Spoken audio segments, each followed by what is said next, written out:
Hello, everybody. I'm Paul Ryden.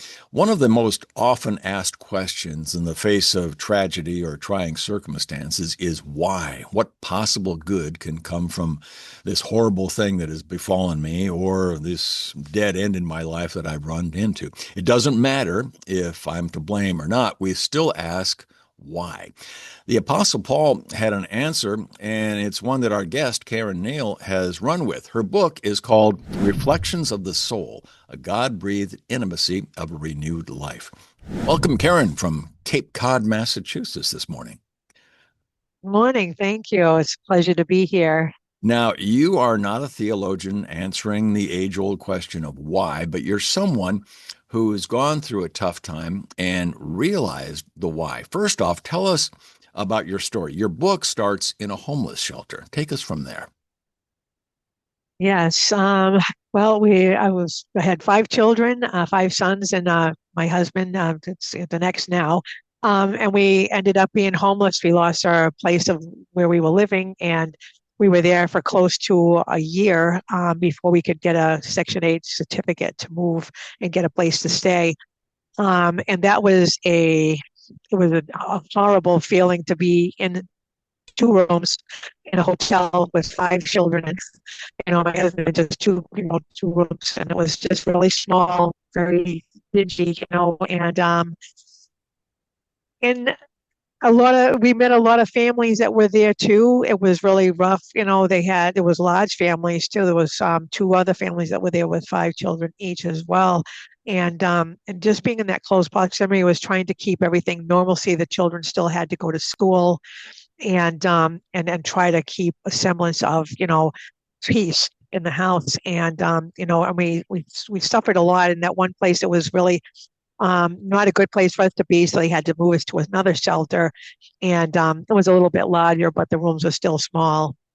And when we finally got a certificate, they built onto the hotel that we were staying in, made an apartment above it there, and we stayed there for a year until we could find a home to move into. And once we get into another home, it was bad. It was very bad. The ceilings were leaking. The owner of the place was trying to put the roof on at 11 o'clock at night, and Hmm. trying to get the kids back and forth to school. I was working at the time, trying to get off of all the assistance that we were having and that. And at that time, my ex-husband he was heavy into drinking, and my drinking wasn't any better. And he was in and out of institutions and stuff, which was not good either. And and we had to move again because the court systems told us that home was not livable anymore. So thank God, because we had floods in the house and everything. It was terrible. So we finally moved into another town in Falmouth, and was a lovely place. And and my husband's drinking got even worse, and tragically, we found out he had some mental illness, and in and out of institutions. And my drinking was out of control as well. When my kids were out of control, had to have a Corey for them so that we could get them taken care of through the courts because they were running away from home. They were doing all kinds of things. And once I put my foot down and did that, they were doing well. They seemed to fall into place and everything. And then I met another person after I divorced my step husband, and because my drinking was out of control again. And unfortunately, we moved our whole family after a year up to Maine, and built a home and started a business. But that was soon.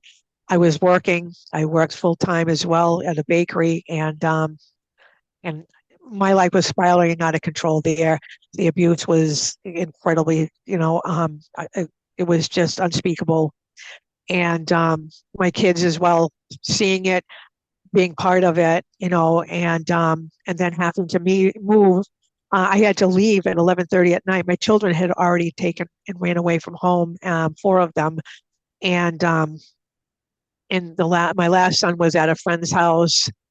It was 11:30 at night, and I had had enough of the beatings and that, and I walked probably about a third of a mile to get to my girlfriend's house. And I had to make a decision. Am I going to stay in that situation or am I going to, move away from there? And a friend of mine said, you need to make a decision.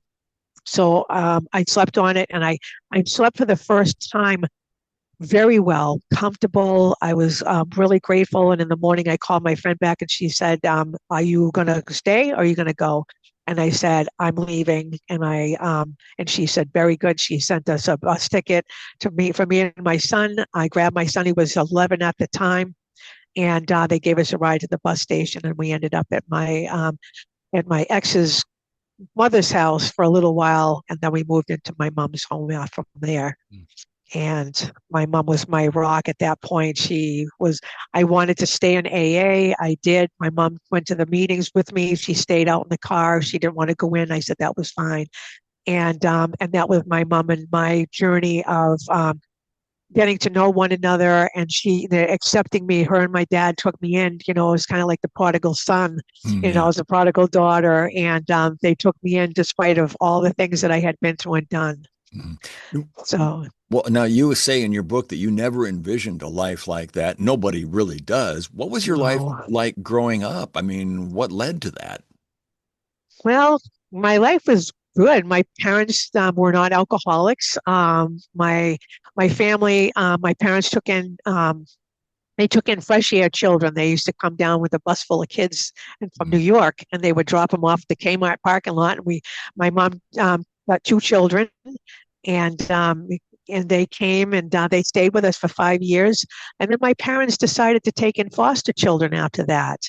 And my parents let us know that these children, we love you as a family, but these children need extra help. And she wanted to let us know that this was what our life was going to be like. So they started taking in a few teenagers, and then they started taking in younger children. And it was, I was rebellious because I was just a teenager at the time, and I was running away from school. I was getting myself in all kinds of problems, but my dad was always chasing after me and getting me back to school and those things. And in spite of all that, I did help my parents take care of the children when they went off to go to dinner or if they went for a vacation for a week and that was good. I got married at 17 and a half and my husband was part of that, coming up with me with taking care of the kids and everything. He stayed home at work. I came down and took, helped my parents with the children.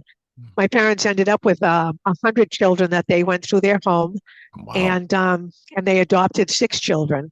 So, there's 9 of us now, Wow. and yeah. So it's been so and then I moved, and when I got married, I got into the alcohol again, and I divorced my first husband. Then I got second husband was another alcoholic, and it just kind of barreled into the third, which I didn't marry the third time. And but it just kind of culminated, get worse. So as I got into AA, so it wasn't my bringing up; it was just I did my rebellion, and I didn't want to be who I was. I thought I wasn't good enough. I thought I was not special or anything, and I was always trying to get my dad's attention, and not realizing many years later that my dad had my full attention. Mhm. So you know, I guess your folks bringing you back in sort of turned you around. What yes. what inspired you to write this book, and who is it for? Well, God inspired that. Excuse me. He woke me up at 3 o'clock in the morning and Mhm. said, "You need to write." And I said, "Okay, I'll write something." All right. So I got up at 3 o'clock. It was pitch dark. I turned the light on, sat in my husband's chair, and I'm sitting there thinking, "Okay, God, what am I supposed to write?"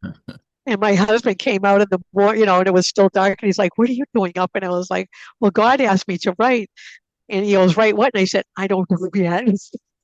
So So it was really amazing. So he said, "Let me know in the morning if you know what's going on and stuff." So I laid there, I sat in the chair, and I started to, just think. And I was reading the Bible, and then soon it kept coming to me every single night. It was for 4 years I did this, but he was giving me these beautiful things to write.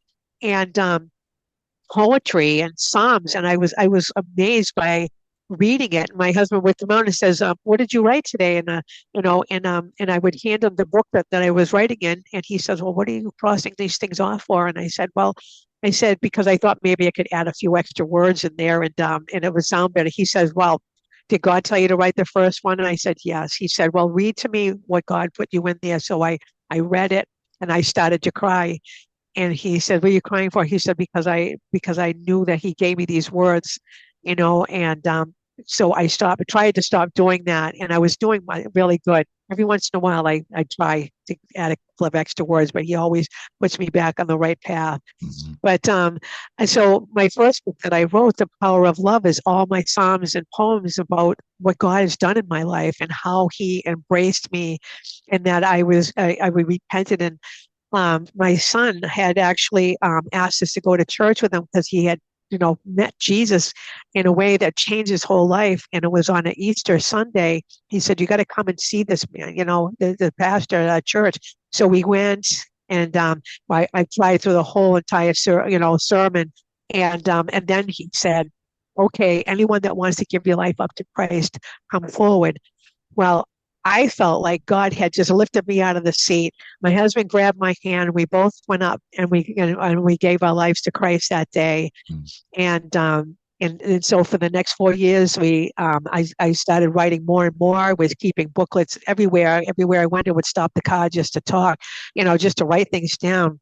Excuse me. And it was just beautiful. I was amazed, and my writing was atrocious. I never in my life dreamed that I was ever going to write anything, and my spelling was even worse. So I said, "Well, I'm going to give this Holy Spirit a really good job, a run for his money." So you know, um, I would get these words, and I kind of knew what they were, but I couldn't even spell them. So I would go on my phone and try to figure them out, and they did put the words together. And that's how I learned, was through the Holy Spirit just giving me this prompting to do this. And it wasn't like I woke up one day and said, "Oh, I'm going to write a book," and because Mm. that was definitely not on my scale.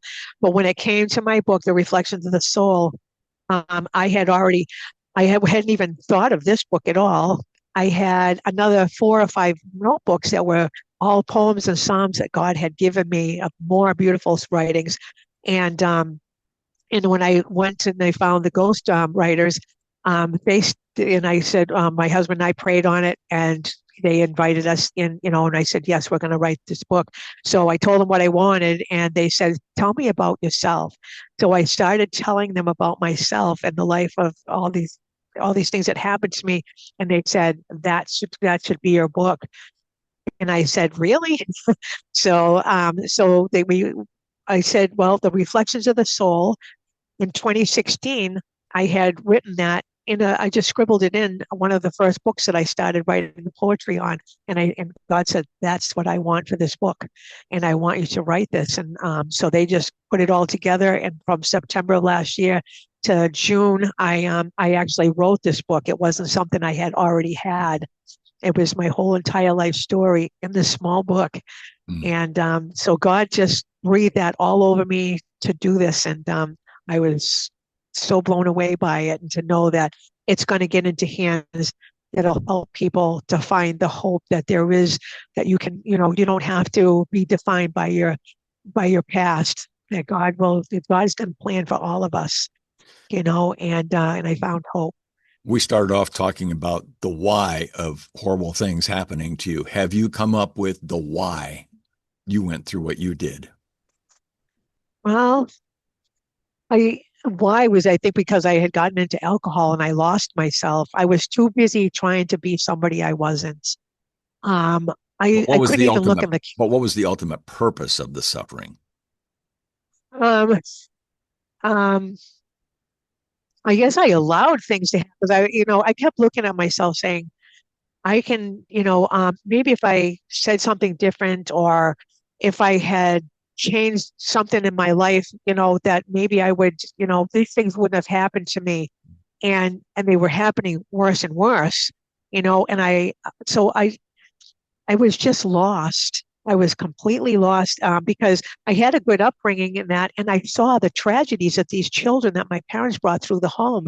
I saw things that I, should never have seen, that these kids went through. And some of them, their parents were my age at 14, having children, and then, things happening to them, and I knew all of that. And, and I put my kids through all of that. My heart breaks all the time. But I know that today that God has given me back my children. He's given me a life, and He's taught me that I had to be broken for Him to fix me.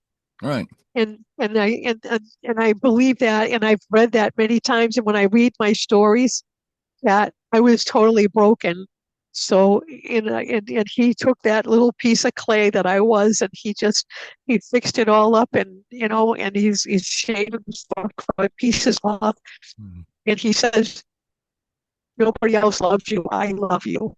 No matter what, I'm here, and I will never leave and forsake you." And I trust that with all my heart, mind, and soul.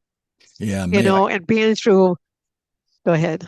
No, may I say also that because you went through all that, you're able to put it down, as hard as that was to do, and help other people in the process, which is what the Apostle Paul talks about, helping others Absolutely. through what you've gone through. Yes, because in all of my writings, I've always said to God that, I hope this helps someone someday, because I don't want people to go through what I had to go through. And I know that there's so many out there, and I have so many friends that are going through that now. And, and they talk to me, and I just give them the book, and I say, it was hard writing it down. And when I first heard my story being told on an audio book, I started to cry the minute they started reading. And it was like, oh my gosh, and the things that I saw that I had gone through, and survived, because sometimes it was to the point where I thought I wasn't going to survive, but God had a greater plan. And I think, like Apostle Paul, I agree 100%. He went through all that, and he says, I do the things I don't want to do, even though I know I'm not supposed to be doing them. And we're all, we've all fallen short as sinners and fallen short of the glory of God. But he says, when you trust in me and focus on me, he says, my love is greater than what you're ever going to go through here. And I know that, um, your days were dark, but now they're full of light. One thing I realized, what I caught in your book too, the part that I read was about how you allowed other people to help you, because that was something that you were reticent to do. You didn't want other people, you felt shame, you felt guilt at having other people help you when you didn't really need to feel that. And I hope that maybe this book in turn will help other people as well. The book is titled Reflections of the Soul, a God-breathed intimacy of a renewed life. It's available on Amazon, and I assume it's available other places.